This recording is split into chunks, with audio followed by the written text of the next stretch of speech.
AG fans, GojiFan93 here, and I just wanted to do a really quick review. This was something unexpected, but I found out that the Godzilla Minus One Soundtrack has actually been released on Spotify, and I think also other places like Apple, iTunes, and all that good stuff.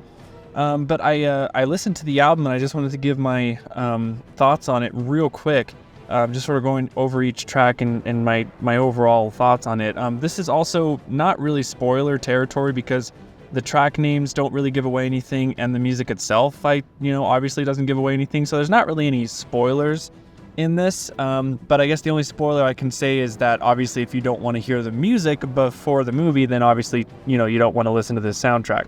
But I feel like what I have to say is not spoiler at all. So what's cool about this is that the tracks, they basically are just one-worded tracks. So I just wanted to go through those tracks real quick with you.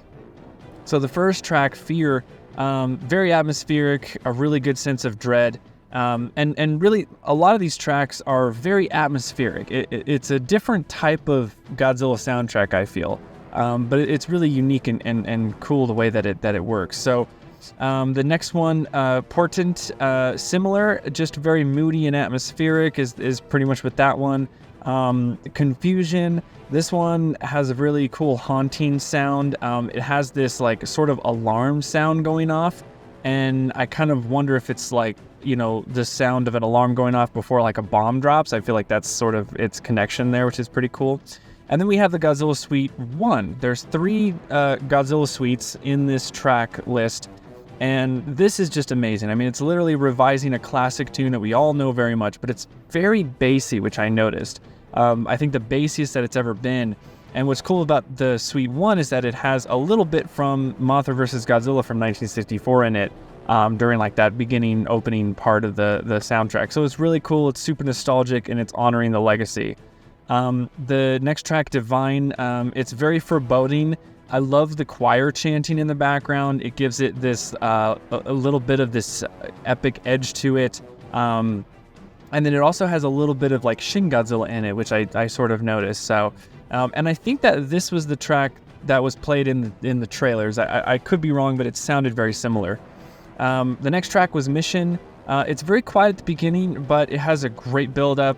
It has a really hopeful tone to it, but at the same time, because of the bassy drums that are playing in the background, it still gives it this hint of uneasiness. Hope is the next track. This is a very quick one, but really the title says it all. It's a very hopeful sound. It's just a very beautiful track. Next is Honor. This one has a very triumphant sound to it. It makes you feel like I can take on the world pretty much. Pride. It's simple, it's elegant, it just has a beautiful sound, pretty much. The next track, Pain, this track in particular hit me the most. It's probably the most atmospheric track, and I feel like the sound is what pain is, like the feeling pain. This is what the music would go along with it. I don't know if that made sense, but it's just like, when I feel pain, this is the music that could be played along with it. So it's a little uncomfortable, but at the same time, I feel like that's the point. Next is Resolution. This is another beautifully made, hopeful sounding song. The string melody in it is really catchy too, and again we have the choir chanting in the backgrounds, which just elevates the track as well. Then we get the second Godzilla Suite. This is another amazing classic track, but it's reworked with a faster tempo, and it just sounds so amazing and intense. And it has that Kong 62 track with it, which also is one of the suites that I think it was Godzilla vs. Destroyer at the end credits. That was also that suite that they were playing, where it sort of transitions into that Kong 1962 track. So it sounds really awesome. Next is Unscathed. I feel like this is the part of the film when the human plan failed, basically. Again, I don't know because I haven't seen the film yet, but I'm pretty sure this is the part of the film. Just by the track list and just by hearing it, it sounds like, okay, this is where stuff goes real wrong, I guess. It's just very ominous and fear-driven in that one. Last is, it's another beautiful track. There's really nothing else more with that one. Prey, again, nothing too much with that one. It's just a very somber but hopeful track, just beautifully done. And then, of course, we have the third track, or third Godzilla Suite track, which is the final track in this song list.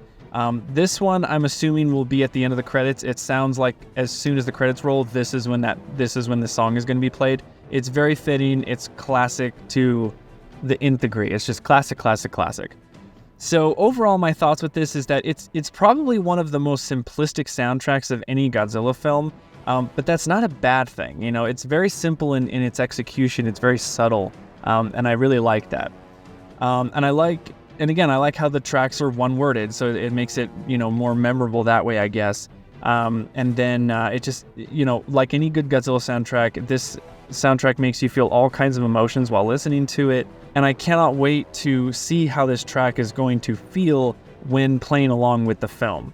So overall, it's a great soundtrack. I can't wait to hear it when I go see the film itself. But I highly recommend listening to it. Again, there's really not any spoilers with it if you haven't seen the film yet, so I think you're safe to go in and just listen to it as an audio thing, and then to get you psyched for, you know, for when you actually get to see the movie. So yeah, that's my thoughts, sort of review on the Godzilla Minus One soundtrack. Go get your copy on iTunes or whatever. It's also available on Spotify and probably a bunch of other different, you know, music streaming sites. So that's it for me, guys. Thank you so much for watching, and please leave a comment below on what you guys thought of the soundtrack if you have listened to it.